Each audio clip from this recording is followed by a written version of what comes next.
Assalamualaikum warahmatullahi wabarakatuh. Alhamdulillah, alhamdulillahi binikmatil iman wal islam. Asyhadu an la ilaha illallah wa asyhadu anna Muhammadar Rasulullah. Allahumma salli ala sayyidina Muhammad wa ala alihi sayyidina Muhammad. Sadaqallahul azim. Kaum muslimin dan muslimat pemirsa TVRI Sulawesi Tengah yang berbahagia, senang sekali pemirsa kembali kami menyapa Anda dalam program acara persembahan TVRI Sulawesi Tengah, yaitu program acara Mutiara Hikmah. Dan insya Allah program acara Mutiara Hikmah ini akan menambah munajah dan takarub kita kepada Allah Subhanahu wa Ta'ala. Amin, amin ya Rabbal Alamin. Kaum muslimin dan muslimat pemirsa TVRI Sulawesi Tengah yang berbahagia, alhamdulillah telah hadir di tengah-tengah kita narasumber yang insya Allah akan membawakan materi kita pada sore hari ini di program acara Mutiara Hikmah persembahan TVRI Sulawesi Tengah, yaitu Al-Ustadz Al-Mukarram Ustadz Profesor Dr. Haji Sagap Petalongi MPD. Assalamualaikum Pak Prof. Ya, sehat-sehat Pak Prof. Ya, baik, terima kasih telah hadir di studio kami. Beliau merupakan Rektor Universitas Islam Negeri UIN Dato Karama Palu. Dan juga telah hadir di studio kami ibu-ibu dari Majelis Taklim Al-Muhajirin, Kelurahan Petobo, Kecamatan Palu Selatan. Assalamualaikum ibu-ibu. Sehat-sehat ibu-ibu? Alhamdulillah. Baik, terima kasih telah hadir di studio kami. Dan kami juga membuka line telepon di 0451 452 414 bagi pemirsa yang ada di rumah yang ingin berinteraktif dengan Ustadz atau ingin bertanya pada materi kita sore hari ini di program acara Mutiara Hikmah persembahan TVRI Sulawesi Tengah. Kaum muslimin dan muslimat pemirsa TVRI Sulawesi Tengah yang berbahagia, tema kita pada sore hari ini di program acara Mutiara Hikmah persembahan TVRI Sulawesi Tengah yaitu tentang membangun mental positif dalam Islam. Membangun mental merupakan salah satu tujuan memberikan nilai kebahagiaan kepada setiap manusia. Apalagi membangun mental dengan nilai-nilai Islam yang berlandaskan nilai Al-Quran dan Sunnah Rasulullah Sallallahu Alaihi Wasallam. Rasulullah Sallallahu Alaihi Wasallam bersabda yang artinya, bagi orang yang bertakwa, kesehatan merupakan lebih baik daripada kekayaan. Hati yang bahagia adalah bagian dari kenikmatan surga yang diberikan Allah Subhanahu wa Ta'ala. Hadis riwayat Ibnu Majah. Dan untuk mengkajinya lebih dalam lagi materi kita pada sore hari ini, langsung saja kita persilakan kepada Al-Ustadz Al-Mukarram Ustadz Profesor Dr. Haji Sagap Petalongi MPD untuk memberikan tausiah. Kepada Pak Prof, tafadhol. Kami persilakan Pak Prof. Terima kasih. Bismillahirrahmanirrahim. Assalamualaikum warahmatullahi wabarakatuh. Waalaikumsalam warahmatullahi wabarakatuh. Alhamdulillahi rabbil alamin. Alladzi khalaqal insana fi ahsani taqwim wa akramahum bil akli wa dinil qawim. Wassalatu wassalamu ala rasulillah Sayyidina wa maulana Muhammadin wa ala alihi wa sahbihi wa karabatihi ajma'in, amma ba'd. Ustadz Bambang Ya, Abu Julu yang saya hormati, ibu-ibu Majelis Taklim Al-Muhajirin, orang yang berhijrah berarti, Petobo yang berbahagia. Alhamdulillah kita panjatkan puji dan syukur kehadirat Allah Subhanahu wa Ta'ala, karena pada sore ini kita bertemu lagi dalam acara Mutiara Hikmah yang rutin dilakukan setiap hari Kamis sore menyambut malam Sayyidul Ayyam, malam Jumat, Masya Allah, malam yang mulia. Selanjutnya kita bersalawat kepada Rasulullah Sallallahu Alaihi Wasallam, Allahumma salli wa sallim wa barik alaihi, keluarga dan sahabatnya sekalian. Para pemirsa televisi Republik Indonesia Sulawesi Tengah dan ibu-ibu Majelis Taklim Al-Muhajirin yang berbahagia, tema kita pada sore hari ini saya kira cukup menarik ya, karena tentang membangun kesehatan mental membangun kesehatan mental ya, Iya, atau mental positif. mental positif Pak Prof. Membangun mental positif menurut ajaran Islam. Ini tema penting saya kira ini. Ya.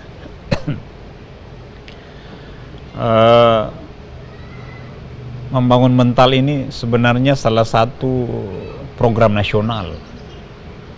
Di samping memang tujuan utama dalam beragama itu adalah memang membangun mental, ya, atau aspek religiusitas, ya, keberagamaan. Tapi juga program nasional tadi, mungkin sering kita dengar ada istilah sering disampaikan oleh pemerintah, program revolusi mental. Iya Pak Prof. Revolusi mental. Apa itu revolusi mental? Itu sama dengan tadi itu, bagaimana melakukan perbaikan atau membangun mental masyarakat. Karena inilah yang menjadi petunjuk dalam kehidupan kita, ya. Nah, mental itu apa? Mental itu sesuatu yang bersifat batiniah.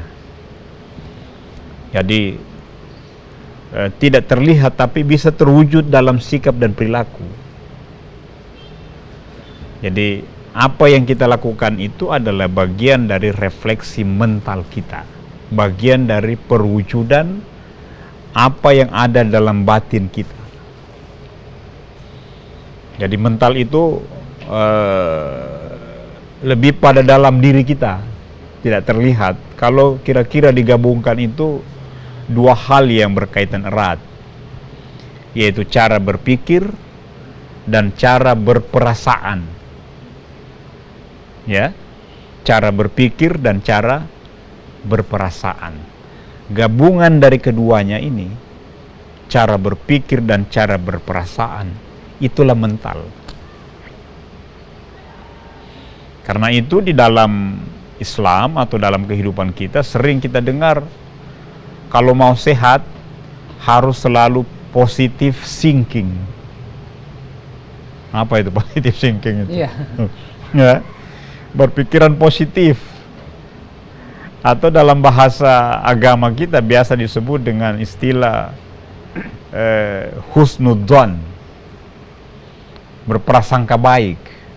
Ya, itu tadi yang saya bilang. Jadi gabungan dari cara berpikir dan cara berperasaan itulah mental. Nah, jadi positive thinking, husnudzon. Lawannya husnudzon itu adalah suudzon, berprasangka buruk terhadap orang. Nah, membangun mental positif ini penting sekali, karena disitulah sumber kekuatan kita di dalam melakukan segala sesuatu. Orang bilang kehidupan sekarang ini rumit, kompleks ya. Perkembangan teknologi yang begitu maju cepat, kita dihadapkan dengan banyak tantangan-tantangan, terutama dalam mendidik anak. Belum lagi kebutuhan kehidupan kita, belum lagi bencana di mana-mana, ya, yang memang kalau kita tidak mempersiapkan mental kita dengan baik, maka banyak orang yang bisa depresi. Iya Pak Prof.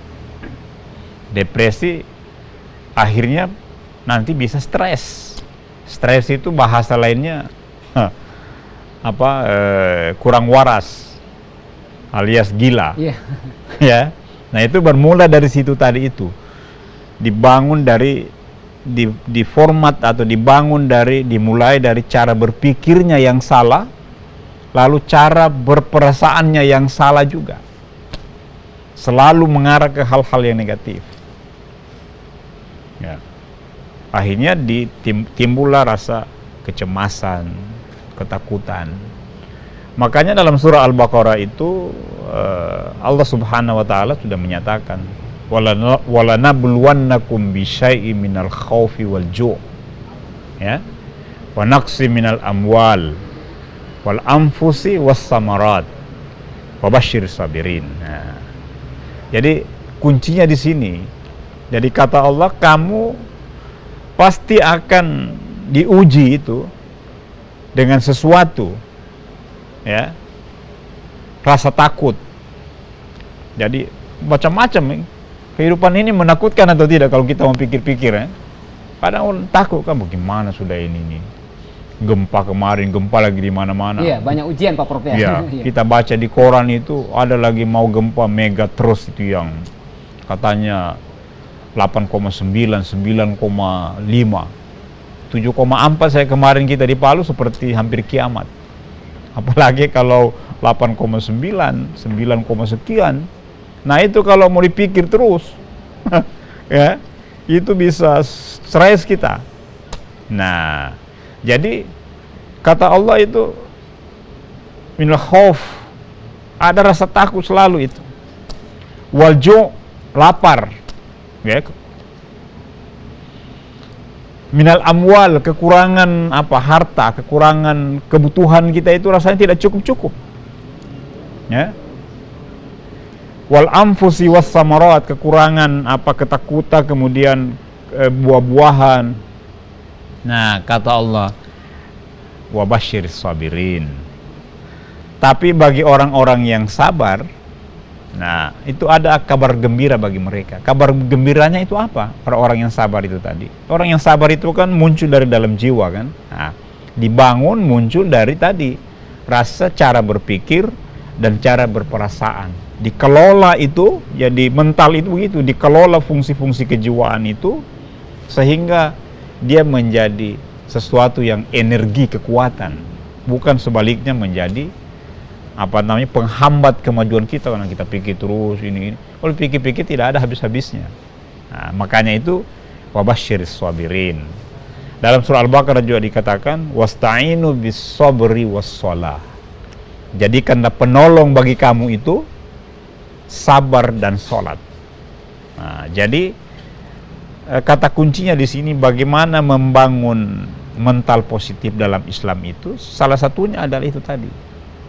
Bagaimana mengelola mental ini sehingga menimbulkan rasa sabar di dalam diri kita dibarengi dengan pendekatan diri kepada Allah Subhanahu wa taala, yaitu wassalah.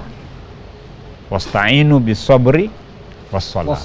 Mintalah petunjuk, pertolongan, ya, dengan cara sabar dan sholat itu. Nah, itulah cara-cara membangun di antaranya, ya. Jadi orang yang selalu dekat dengan Allah, mengingat kepada Tuhan, ya, pasti dia tidak memiliki rasa ketakutan yang berlebihan, ya.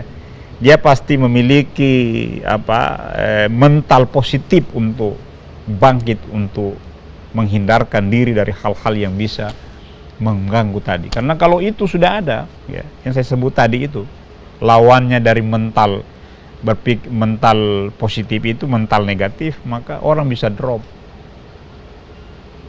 Stres itu masih ada normal-normalnya sedikit. Iya. Kalau sudah sampai pada ini depresi, stres, lalu kemudian sudah tidak bisa dikendalikan, ya itu sudah hilang akal sehat, maka jatuhlah dia dalam ketidakwajaran kehidupannya, alias tidak normal. Nah, tentu kita semua tidak mau seperti itu. Karena itu, kalau dalam bahasa negara tadi yang saya sebutkan, kita harus melakukan revolusi mental ini, terus memperbaiki mental kita, jiwa kita, cara berpikir kita, cara berperasaan kita, sehingga kita bisa menghadapi kehidupan ini dengan wise, dengan bijaksana, dengan terbuka, dan kita siap melakukan kerja-kerja yang lebih baik. Kerja-kerja itu ujung-ujungnya adalah bernilai amalia dan ibadah di sisi Allah Subhanahu wa taala. Nah, ibu-ibu sekalian majelis taklim yang saya hormati dan pemirsa televisi Republik Indonesia, yang dalam pendekatan kehidupan nyata ini, cara membangun mental positif itu juga bisa kita lakukan dengan selalu berprasangka baik tadi yang saya sebutkan itu. Misalnya dalam kehidupan ini kita tidak selalu melihat ke atas. Iya. Ya. Dalam hal ekonomi itu kita melihat ke bawah. Jangan melihat ke atas, nanti bisa mengganggu kita. Tapi kalau kebajikan, amalia lihat ke atas. Kenapa dia bisa sholat tahajud, sholat taubat, sholat duha, saya tidak bisa. Jadi ada motivasi Pak Prof ya? Ya. Tapi kalau hal-hal yang menyangkut material itu tadi, lihatlah ke bawah. Ya. Sambil terus tentunya kita berusaha. Ya, karena memang ya rezeki seseorang itu berbeda-beda. Tapi ingat, rezeki itu bukan satu-satunya nikmat. Ya, nikmat lagi banyak. Kesehatan, kesempatan, bahagia, ketenangan jiwa itu nikmat yang paling luar biasa. Banyak orang kan tidak tenang jiwanya kan, banyak uangnya tapi tidak tenang jiwanya. Mana mau? Uang pas-pas tapi tenang, kita damai, atau banyak uang tapi gelisah terus. Iya, Masya Allah. Ya kan, banyak orang begitu. Akhirnya sana kemari di rumahnya semua lengkap tapi tidak tenang. Nah, tentu kita mau. Ya, kalau boleh kedua-duanya kan. Tapi kalau harus memilih, ya tentu kita mau itu. Nikmat ketenangan dan kebahagiaan itu. Dan itu Al-Quran menyatakan, ala bizikrillahi tatmainnul qulub. Dengan mengingat kepada Allah itu atau berzikir, itu akan memberikan ketenangan di dalam diri dan dalam jiwa kita. Jadi itu bagusnya Islam, dan itu bagusnya kalau kita beragama, dan itu juga bagusnya kalau kita iman dan takwa kita terus meningkat. Hidup ini semuanya kecil kita anggap, tidak ada masalah, ya, tidak ada masalah. Tapi kalau kita tidak berpegang teguh pada agama, waduh, ini problem yang saya bilang tadi banyak sekali. Nah, problem di rumah, problem di mana-mana ada. Tapi orang yang jalankan agama dengan baik, istiqomah, pasti tenangnya, hidupannya tenang, terlihat darinya tenang saja ini ya. Sebenarnya banyak problem juga, tapi dia mampu mengelola jiwanya dari itu, sehingga terpancar dari sikapnya, perilakunya tenang, damai.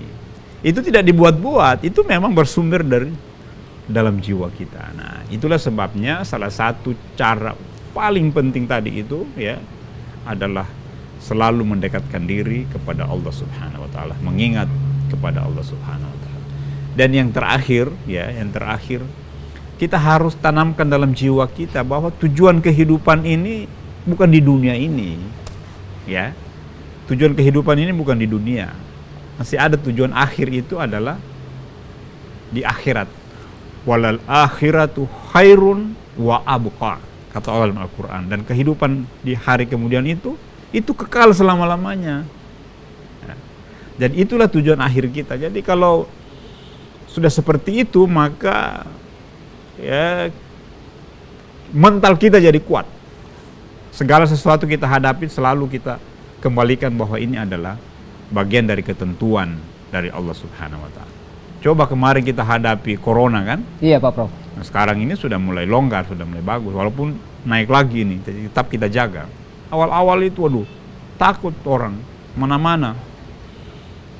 Orang bersilaturahmi sudah tidak tertarik lagi.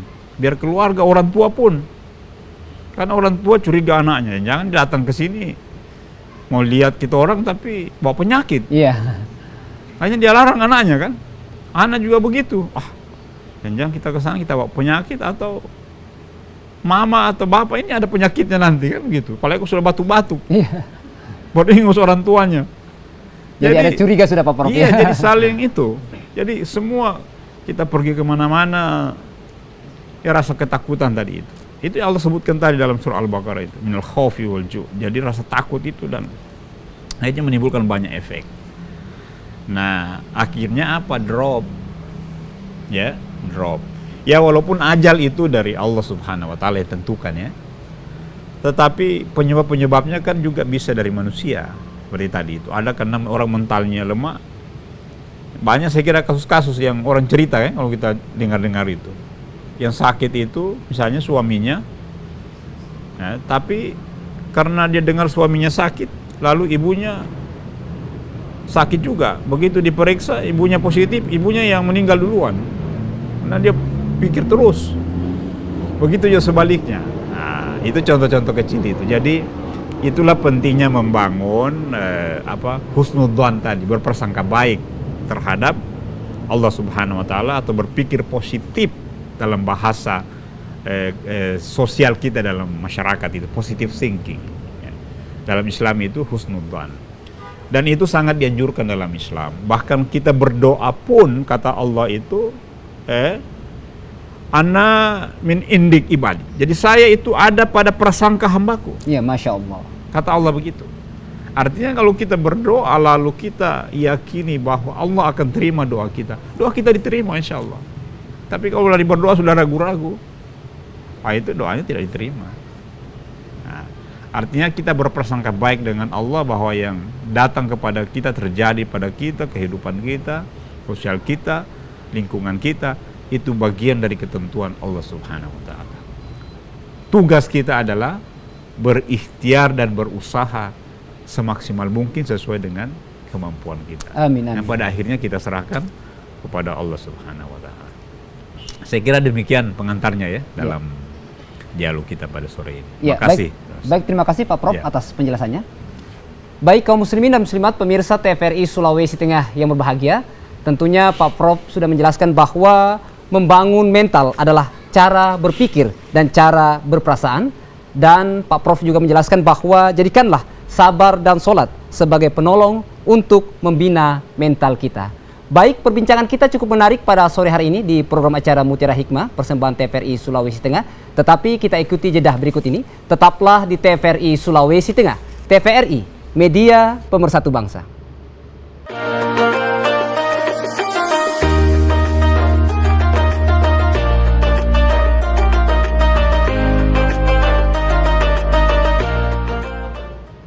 Baik kaum muslimin dan muslimat pemirsa TVRI Sulawesi Tengah yang berbahagia, kembali dalam program acara Mutiara Hikmah persembahan TVRI Sulawesi Tengah, dan kembali kami membuka line telepon di 0451452414 bagi pemirsa yang ada di rumah yang ingin berinteraktif dengan Ustadz atau ingin bertanya pada materi kita sore hari ini di program acara Mutiara Hikmah persembahan TVRI Sulawesi Tengah dengan tema membangun mental positif dalam Islam bersama narasumber Al-Ustadz Al-Mukarram Ustadz Profesor Dr. Haji Saga Petolongi MPD yang merupakan Rektor Universitas Islam Negeri UIN Dato Karama Palu. Ya, baik, sambil menunggu penelpon, saya persilakan kepada ibu-ibu dari Majelis Taklim Al-Muhajirin Kelurahan Petobo untuk bertanya. Tafadhol ibu. Ya. Bismillahirrahmanirrahim. Silakan berdiri, Bu. Silakan berdiri, Bu. Ya, sebutkan nama. Bismillahirrahmanirrahim. Assalamualaikum warahmatullahi wabarakatuh. Waalaikumsalam warahmatullahi wabarakatuh. Nama saya Haji Mariani dari Majelis Taklim Al-Muhajirin Petobo. Menarik sekali tadi materi tentang membangun mental positif berdasarkan agama Islam. Adapun yang ingin saya tanyakan kepada Pak Prof, Ustadz, hubungannya dengan generasi kita sekarang ini, bagaimana cara memberikan contoh dalam hal mental positif bagi keluarga kecil, lingkungan sekolah dan lingkungan masyarakat, agar mereka dia bisa bermental positif, apapun ujiannya dia bisa kendalikan dengan baik. Wabillahi taufiq wal hidayah. Wassalamualaikum warahmatullahi wabarakatuh. Waalaikumsalam warahmatullahi wabarakatuh. Baik, terima kasih Ibu Hajah Mariani. Ya, ini guru saya juga ini. Terima kasih Ibu Guru. Ya, saya persilakan satu lagi dari Ibu Majelis Taklim Al-Muhajirin. Ya, sebutkan nama. Bismillahirrahmanirrahim. Assalamualaikum warahmatullahi wabarakatuh. Waalaikumsalam warahmatullahi wabarakatuh. Terima kasih atas kesempatan yang diberikan kepada saya. Nama saya Ibu Mesko Hamzah dari Majelis Taklim Al-Muhajirin Petobo. Yang saya pertanyakan Ustadz, yang berkaitan dengan yang dipertanyakan Ibu Maryam tadi. Iya. Ini Pak Ustadz, pembinaan mental yang seperti apa yang diberikan di sekolah agar anak-anak kita menjadi generasi yang berakhlak. Terima kasih Pak Ustadz. Ya, baik, terima kasih Ibu Mesko Hamzah ya. Ya, dan baik, kembali kami membuka line telepon di 0451452414 bagi pemirsa yang ada di rumah yang ingin berinteraktif dengan Ustadz atau ingin bertanya pada materi kita sore hari ini di program acara Mutiara Hikmah persembahan TVRI Sulawesi Tengah dengan tema membangun mental positif dalam Islam. Ya, baik Pak Prof, sambil menunggu penelpon mungkin kita jawab dulu Pak Prof. Pertanyaan dari Ibu Hajah Maryani Pak Prof. Ya, tentang hubungan positif, mental positif terhadap generasi kita. Kita memberikan contoh seperti apa agar dalam keluarga kita, dalam sekolah, dalam masyarakat seperti apa itu Pak Prof? Ya, jadi emang anak-anak itu ya, kalau dalam psikologi ada namanya proses identifikasi diri. Kalau guru itu tahu ya, proses identifikasi diri. Apa itu proses identifikasi diri? Itu perilaku kejiwaan anak. Karena mereka itu masih dalam proses pertumbuhan. Jadi selalu mau mengidentifikasi diri dengan orang lain. Maksudnya apa ya kalau dibahasakan itu? Anak-anak yang sedang bertumbuh itu selalu ingin mencari contoh. Ingin menyamakan dirinya dengan orang-orang yang dia kagumi. Gitu. Jadi kalau di rumah itu yang dia kagumi mamanya, tinggal dia lihat apa pekerjaan mamanya itu, guru atau apa. Jadi kalau ditanya mau jadi apa nanti kalau besar, oh saya mau jadi guru. Nah, seperti ibu ya Pak Prof misalnya. Kenapa mau jadi guru? Karena mamaku itu guru, saya suka. Nah gitu. Itu namanya proses identifikasi diri. Jadi proses menyamakan diri dengan orang lain yang dikagumi, orang yang dikagumi. Nah, kalau bapaknya itu dia kagumi, misalnya bapaknya tentara atau apa, ditanya menjadi apa nak? Saya mau jadi seperti bapak, apa? Tentara, atau guru. Nah, itu apa? Proses identifikasi diri. Kalau di sekolah, ya, di sekolah, siapa guru yang paling disenangi itu nanti dia mau seperti itu. Cara-caranya, cara jalannya, ya, dia ikut-ikut. Cara berdirinya, biasa sendiri-sendiri itu dia ikut itu caranya karena dia kagumi tokoh itu. Emang itu proses perkembangan anak begitu yang sedang bertumbuh. Itu artinya apa? Disitulah pentingnya suri toladan atau contoh di dalam membangun mental anak itu, generasi muda itu. Nah di masyarakat juga begitu. Jadi kalau di rumah itu tokoh yang dia kagumi kedua orang tuanya, lalu di sekolah itu gurunya, lalu di masyarakat tokoh-tokoh agama atau tokoh-tokoh masyarakat yang dia kagumi karena bagus perilakunya tadi, ya, maka kira-kira generasi kita jadi apa? Kan mentalnya jadi bagus.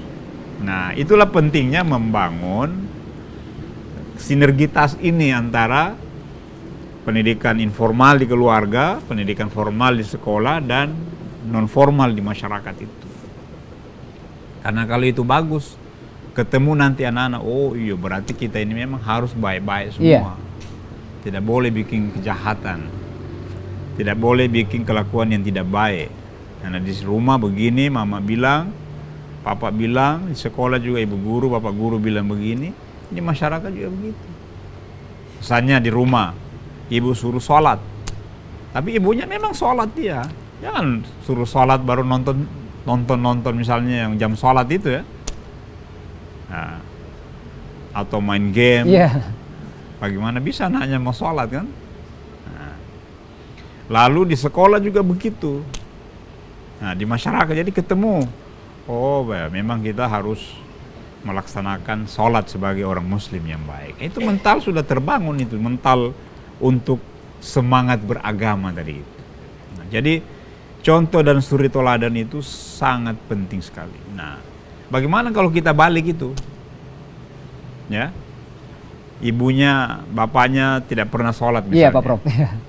Ya, lalu dia suruh anaknya sholat terus. Kira-kira anak itu mau atau tidak dia? Tidak mau. Atau di sekolah misalnya karena dia absen, ada tugas harus sholat, harus ada absen ini. Dia sholat di sekolah. Tapi pulang di rumah dia tidak dapati seperti itu lingkungan keluarganya. Nah, maka dalam psikologi itu ada namanya split personality. Bahasa ilmu jiwanya itu. split personality. Apa itu? Bisa melahirkan kepribadian ganda. Anak jadi bingung, yang mana benar ini, ibu guru di sekolah, bapak guru di sekolah, atau orang tua Atau saya orang tua ini? Pak Prof. Iya. Atau yang mana salah ini? Orang tua saya yang salah atau guru saya yang salah? Karena di rumah tidak begitu. Nah, padahal di sekolah ini sampai diberi hukuman, misalnya kan sanksi yang kalau tidak salat awas kamu nilai dikurangi ini. Nah, dia taat di sekolah, tapi sekolah berapa jam? Taruhlah 6 sampai 7 jam. Di rumah sisanya itu ya sampai 15-16 jam. Nah, jadi tidak ketemu ini, tidak sejalan orang bilang. Akhirnya susah kita mewujudkan generasi yang memiliki mental positif, yang memiliki semangat keberagaman yang tinggi, yang memiliki sifat perilaku yang baik kalau ada kebingungan seperti itu.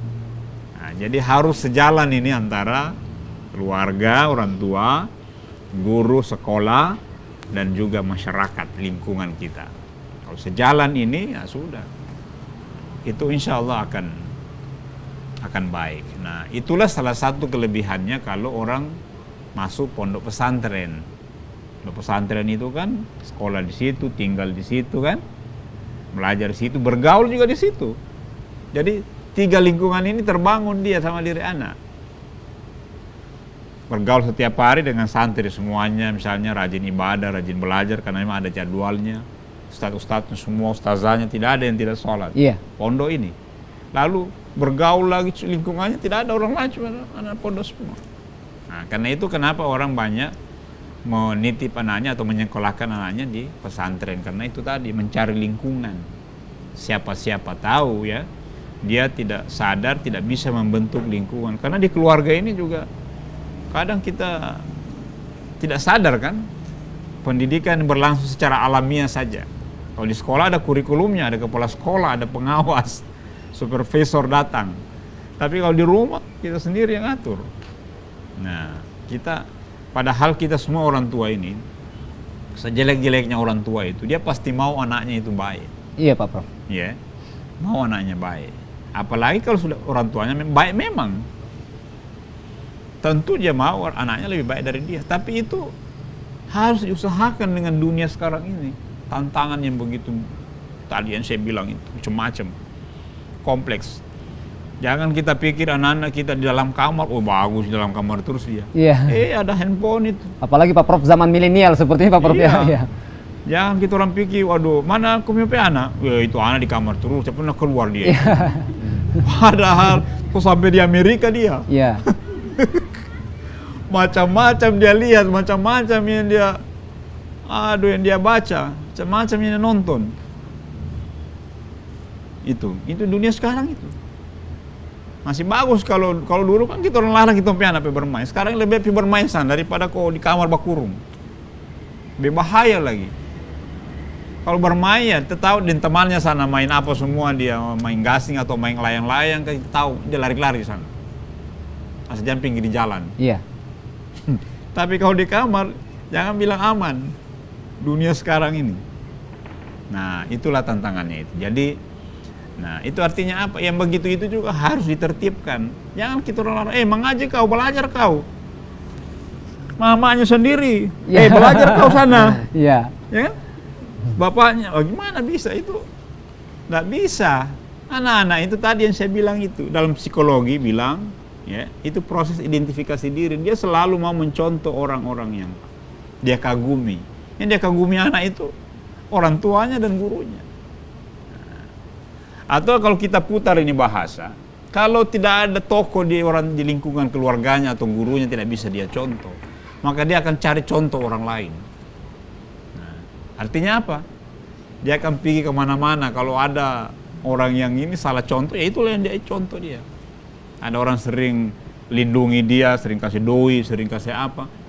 Kalau orang baik, bagus. Tapi kalau orang tidak baik, itulah yang menjadi contoh hidupnya dia. Karena dia tidak temukan figur di dalam keluarganya itu atau sekolahnya. Jadi begitu caranya itu. Jadi memang sekarang ini berat. Kita orang jadi guru ini, saya ini kan guru juga ini berat. Walaupun saya punya mahasiswa itu sobat jenggot semua. Iya, banyak tantangan-tantangan Pak Prof ya, Masya Allah. Saya punya mahasiswa S1, S2, S3, ada yang umur 60 tahun saya punya mahasiswa banyak. Yang S3 itu doktor, 50-an itu banyak rata-rata.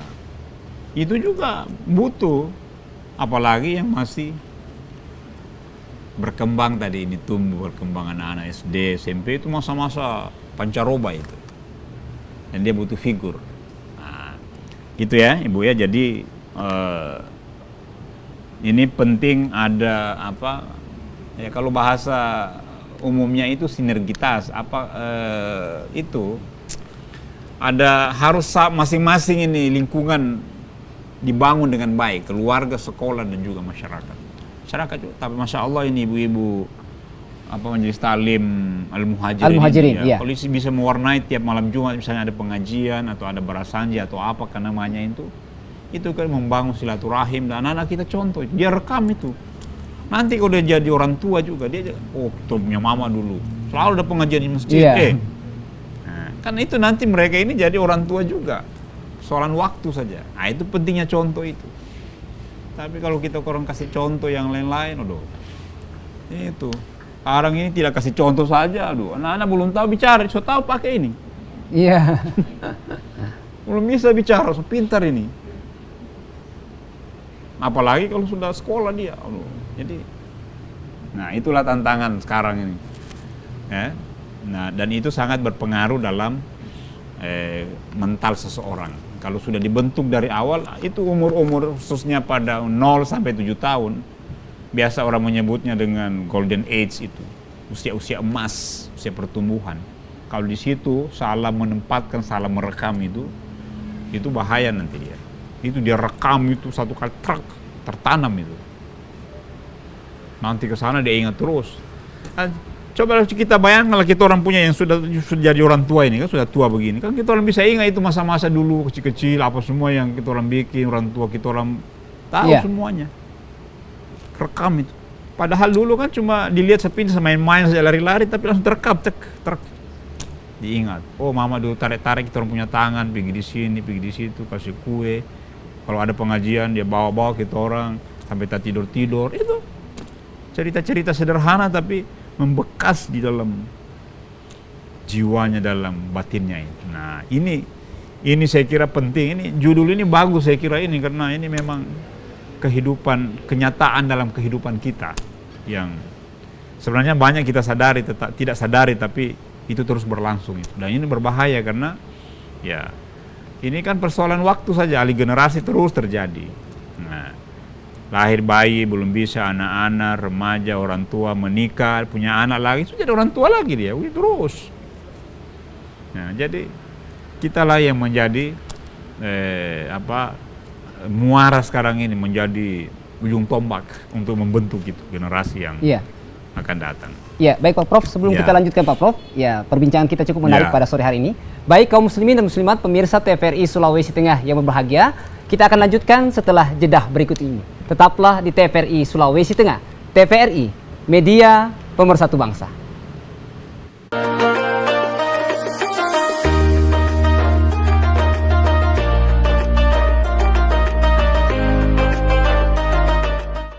Kaum muslimin dan muslimat pemirsa TVRI Sulawesi Tengah yang berbahagia, kembali dalam program acara Mutiara Hikmah persembahan TVRI Sulawesi Tengah. Dan kembali kami membuka line telepon di 0451 452 414 bagi pemirsa yang ada di rumah yang ingin berinteraktif dengan Ustadz atau ingin bertanya pada materi kita sore hari ini di program acara Mutiara Hikmah persembahan TVRI Sulawesi Tengah dengan tema membangun mental positif dalam Islam bersama narasumber Al-Ustadz Al-Mukarram Ustadz Profesor Dr. Haji Sagap Petalongi MPD yang merupakan Rektor Universitas Islam Negeri UIN Dato Karama Palu. Ya, baik, sambil menunggu penelpon, saya persilakan lagi mungkin ibu-ibu dari Majelis Talim Al-Muhajirin Kelurahan Petobo, silakan. Terima kasih atas kesempatan yang diberikan pada saya. Assalamualaikum warahmatullahi wabarakatuh. Waalaikumsalam warahmatullahi wabarakatuh. Nama saya Ralmanece. Ingin menanyakan Ustadz, sejauh apa peran serta sekolah dan keluarga dalam pembinaan generasi muda. Terima kasih Ustadz. Wassalamualaikum warahmatullahi wabarakatuh. Waalaikumsalam warahmatullahi wabarakatuh. Baik, terima kasih Ibu Ramalce ya. Saya persilakan satu lagi, ibu-ibu dari Majelis Taklim Al-Muhajirin, Kelurahan Petobo. Ya. Bismillahirrahmanirrahim. Assalamualaikum warahmatullahi wabarakatuh. Waalaikumsalam warahmatullahi wabarakatuh. Terima kasih atas kesempatannya. Perkenalkan, nama saya Syarani Nur Aziza. Saya mewakili Risma Al-Muhajirin Petobo. Afwan Ustadz, saya ingin bertanya, bagaimana cara memperkuat mental yang lemah seperti di zaman milenial seperti saat ini? Mohon penjelasannya Ustadz. Syukran. Assalamualaikum warahmatullahi wabarakatuh. Waalaikumsalam warahmatullahi wabarakatuh. Baik, terima kasih. Ya baik Ustadz, mungkin kita jawab dulu Ustadz ya sebelum kita ke penelpon. Mungkin kita sambung dari Ibu Mesko dulu. Ini berkaitan mungkin dengan Ibu Ramalce juga. Kalau Ibu Mesko mungkin tentang akhlak ya seperti apa, dan mungkin Ibu Ramalce ini tentang sejauh mana peranan sekolah dalam pendidikan juga, serta peran keluarga mungkin berkaitan juga Pak Prof. Seperti apa? Apakah bisa membina mental lebih baik? Iya, jadi dalam hadis itu ada yang bilang hadis, ada yang bilang maqal ini madrasatul ula. Ya. Madrasatul ula. Ibu, ya ada yang menyatakan itu keluarga, itu adalah pendidikan pertama bagi anak. Ya. Jadi di rumah itulah tempat pertama kali seseorang menerima informasi dan sumber-sumber belajar. Dari ibu khususnya ya, atau dari keluarga itu. Maka jadi jangan heran kalau memang, atau sebenarnya kalau kita ingin membangun bangsa ini yang baik, masyarakat yang baik, harus dibangun dari keluarga dulu. Keluarga. Makanya sekarang kalau di Kementerian Agama itu ada namanya Suscatin. Iya. Ini penyuluh Ustaz. Iya, Pak Prof. Ya. Suscatin, iya Pak Prof. Kursus calon pengantin. Pengantin, iya. Ya. Kursus calon pengantin itu sebenarnya diantaranya adalah untuk memberikan informasi awal dalam rangka membangun mental calon orang tua ini. Jadi pengantin itu kan ya jangan indah-indahnya saja yang ya, tapi banyak tantangan di dalam. Ya, terutama kaitannya dengan membangun generasi tadi, anak-anak, kalau sudah punya anak-anak, keturunan. Nah, orang yang punya pengetahuan saja tentang kehidupan rumah tangga, ya, itu belum tentu bisa berhasil mendidik anaknya. Ya. Atau punya pengetahuan agama, ya. Kalau punya pengetahuan agama pasti dia tahu tentang kehidupan rumah tangga, kan dalam Islam diatur semuanya itu.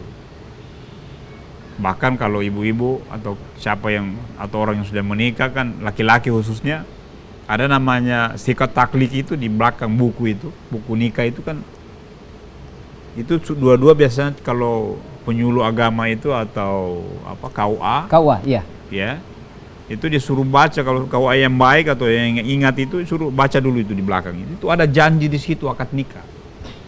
Itu lebih bagus isinya daripada nasihat perkawinan. Karena di situ real tentang membangun rumah tangga, kewajiban suami, kewajiban istri, tugas suami, tugas istri. Ada di situ. Berikut dengan hukum-hukumnya. Tidak memberi nafkah, di situ jatuh talak dan seterusnya. Ada semua di situ. Taklik sikat nikah itu. Nah, jadi untuk membangun tadi yang kita inginkan, apakah itu di rumah, di sekolah, bagaimana caranya, kuncinya itu tadi. Ya. Jadi betul itu Nabi bilang, madrasatul ula. Keluarga, orang tua khususnya para ibu, itu adalah madrasah pertama, sekolah pertama. Nah, bagaimana supaya generasi ini baik? Sekolah ini harus diperbaiki. Gurunya itu orang tua, lingkungannya itu keluarga, itu harus dibangun dengan baik. supaya melahirkan juga generasi yang baik. Nah, begitu juga lembaga pendidikan formal. Kalau di situ kan mungkin tugasnya pemerintah ya, atau masyarakat yang menyelenggarakan pendidikan itu, tugasnya dia. Nah, kalau di sekolah saya kira ya kita kan bisa pilih. Sekolah ini bagus, sekolah ini tidak bagus kan, kita bisa. Tapi kalau rumah kan tidak bisa kita pilih. Tidak bisa dicoba-coba. Iya. Ya. Ya kayu putih tidak bisa coba-coba. Nah, jadi harus perkuat. Nah, lingkungan yang ketiga lingkungan. Nah, tapi alhamdulillah ini, masya Allah ibu-ibu Petobo ini kalau bisa mewarnai lingkungan di mana saja, di kelurahan itu atau di RT atau RW dengan pengajian-pengajian itu di masjid atau di mana, ini kan sudah perlahan-lahan lah, memang tidak sekaligus, tapi paling tidak ada daripada tidak ada, begitu. Yang kosong-kosong. Apalagi Petobo ini kan habis musibah besar ya. Sempat dapat ujian. Iya, likuifaksi itu banyak orang korban di situ. Nah, ini saya kira semua peringatan untuk terutama anak-anak kita. Anak-anak ini kan terlepas dari generasi akan datang, itu juga amanah kita, tanggung jawab yang kelak akan kita pertanggungjawabkan di hadapan Allah Subhanahu wa taala di hari kemudian. Ya banyak, saya kira banyak hadis-hadis para penceramah sudah sampaikan. Banyak orang tua yang taat beragama, ibadahnya bagus, tapi karena anaknya dia tidak didik baik-baik, akhirnya orang tuanya kemudian masuk neraka karena anak-anaknya itu. Nauzubillah min zalik. Karena dia menuntut di hari kemudian, ya Allah, bagaimana bisa saya di sini? Orang tua saya itu kan dulu tidak pernah ajarkan saya agama, tidak pernah memerintah saya, tidak pernah menyuruh saya, tidak pernah memberi contoh kepada saya cara sholat yang baik, cara puasa dengan sehingga saya jadi seperti ini. Tidak adil kalau dia masuk surga, saya masuk neraka. Nah, karena pada hari itu tidak bisa kita berdusta. Al-yawma nahtimu ala afwahihim tukallimuna aydihim wa tashhadu arjuluhum bima kanu yaksibun. Jadi semua anggota badan ini berbicara, bersaksi. Akhirnya orang tuanya masukkan dia ke neraka, orang tuanya, anaknya masuk surga itu. Jadi di sana tidak ada lagi semua nafsi-nafsi. Tidak ada tolong-menolong itu kecuali amal ibadah kita. Nah, itu tadi dalam konteks amanah itu. Ya, amanah. Jadi kalau kita sudah lakukan dengan baik, berusaha, kemudian tidak, ya itu kita sudah lepas dari sisi pendekatan agama, ya, kita sudah lepas di hadapan Allah Subhanahu wa taala. Walaupun sebenarnya dalam kategori mendidik anak itu kan tidak ada kata menyerah, harus terus kita lakukan. Nah, jangankan masih anak-anak, sudah tua pun kita harus didik terus. Ya, dan anak-anak nalurinya begitu. Dia sudah hebat bagaimana? Selalu bertanya kepada ibunya. Saya saja dulu masih orang tua saya hidup, kalau ada ini saya tanya dulu gimana ini, begini. Petunjuknya dia yang kadang kita ikuti. Nah, kalau ada yang kita mau lakukan hal-hal yang besar, itu artinya anak tidak pernah terlepas dari orang tua. Meskipun dia sudah berhasil pun, apalagi kalau masih anak-anak. Jadi ini saya kira yang penting kita, ya. Pertanyaannya kan mirip semuanya tadi. Mirip semua, ya. Kemudian Pak Prof, mungkin yang terakhir mungkin agak disingkat dari Risma Al-Muhajirin tentang zaman milenial ini seperti apa generasi harus menghadapi perkembangan zaman generasi milenial ini, Pak. Iya, saya kira intinya sama saja. Contoh dari orang tua, cuma memang tantangannya itu semakin berat tentunya ya, karena tadi yang saya contohkan itu, jangan kita anggap anak kita diam di rumah dalam kamar, bahkan kita anggap itu sudah aman. Belum. Justru sekarang ini dikendalikan oleh yang begini ini. Ini bisa membentuk watak mental anak ini, media ini. Kan dia nonton setiap saat. Anak jadi pemurung, anak jadi agresif, anak jadi emosional, anak jadi temperamental. Itu kalau tidak diatur penggunaannya gadget ini, ya, ini bisa mewarnai dan merubah segala-galanya yang kita usahakan tadi. Karena ini satu kali 24 jam dia pegang saja, dan itu anak-anak apa yang dia lihat situ itu sudah itu yang betul, padahal kan itu tidak semuanya seperti itu. Ada yang film, ada yang memang film kan direkayasa, berarti kan tidak seperti itu kejadiannya. Nah, orang cuma membuat saja, memerankan kembali. Nah, oleh karena itu dengan kompleksnya seperti itu, maka salah satu cara saya kira ini harus dikendalikan penggunaan ini. Ya. Bukan cuma anak-anak, orang tua juga. Banyak pekerjaan yang piring sudah tidak dicuci, pakaian sudah tidak dicuci gara-gara ini barang ini. Iya. Tidak dirasa-rasa 1 jam. Tunggu dulu, belum ini. Padahal sudah 2 jam dia pegang dari tadi ini. Mungkin Nah. ketika lobet ditambah cas lagi Pak Prof ya. Iya. Jadi Iya. apalagi anak-anak kita Iya. orang tua saja ini yang ini apa? Jadi lupa sholat, mengaji atau tidak, kan ini Iya. barang ini. Nah, saya kira itu yang jadi pengendalian milenial ini ya, selain pendidikan agama berikan maksimal, ini juga harus dikendalikan ini. Kayaknya dunianya anak-anak milenial sekarang ini. Baik. Generasi sekarang. Ya, baik Pak Prof, sebelum kita mengakhiri segmen Mutiara Hikmah pada sore hari ini, mungkin Pak Prof bisa memberikan closing statement atau kesimpulan dari materi-materi yang sudah Pak Prof sampaikan. Sekaligus doa Pak Prof. Tafadhol. Ya. Jadi membangun mental positif dalam Islam itu atau menurut ajaran Islam sebenarnya itu sederhana saja. Bagaimana kita kembali kepada konsep dasar ajaran Islam, yaitu senantiasa mendekatkan diri kepada Allah Subhanahu wa taala. Orang yang dekat dengan Allah itu kan ya tingkat pasrahnya itu tinggi. Ya. Selalu bertawakal kepada Allah. Kalau kita bertawakal maka kehidupan ini berat apapun kita tidak menjadi beban. Kan begitu, karena kita selalu menyandarkan diri kita kepada Allah Subhanahu wa taala. Jadi kalau itu kita lakukan, maka saya kira insya Allah kita akan memiliki mental-mental yang positif, yang tidak mudah curiga ke orang lain, ya, tidak berprasangka buruk kepada orang lain, ya, juga tidak berprasangka buruk terhadap Allah. Sangka buruk terhadap Allah itu apa? Maksudnya apa yang terjadi di dirinya, dia selalu salahkan. Wah, ini saya sudah sholat, sudah berdoa, tapi masih begini-begini terus. Itu namanya suudzon itu, tidak husnudzon. Padahal Allah lebih tahu yang kita inginkan daripada yang Allah inginkan. Asa an tuhibbu syai'an wa huwa syarrul lakum wa sa an takrahu syai'an wa huwa khairul lakum. Jadi kata Allah, belum tentu yang kamu sukai itu baik bagimu, dan belum tentu yang kamu tidak suka itu jelek bagimu. Allah yang Maha tahu tentang itu. Jadi saya kira begitu. Ya. Jadi, Baik, terima kasih Pak Prof atas penjelasannya.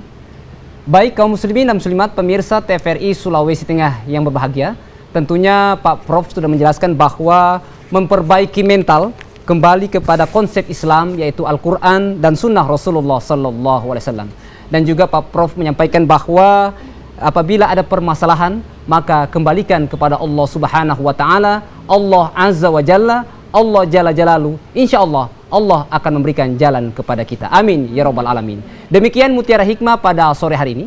Kami ucapkan terima kasih kepada Al-Ustadz Al-Mukarram, Ustadz Profesor Dr. Haji Sagap Petalongi MPD. Terima kasih Pak Prof sudah hadir di studio kami. Insya Allah kapan-kapan kami undang kembali Pak Prof. Dan juga kami ucapkan terima kasih kepada ibu-ibu dari Majelis Taklim Al-Muhajirin, Kelurahan Petobo, Kecamatan Palu Selatan. Terima kasih ibu-ibu ya telah hadir di studio kami. Insya Allah kapan-kapan kembali kami undang kembali ibu-ibu. Akhirnya saya Bambang Abu Julu dan seluruh kerabat kerja TVRI Sulawesi Tengah mengucapkan banyak terima kasih. Insya Allah kita akan berjumpa lagi pada program Mutiara Hikmah pekan depan. Subhanakallahumma wa bihamdika asyhadu an la ilaha illa anta astaghfiruka wa atubu ilaik. Allahumma ya Allah, Allahumma ya Allah. Wassalamualaikum warahmatullahi wabarakatuh.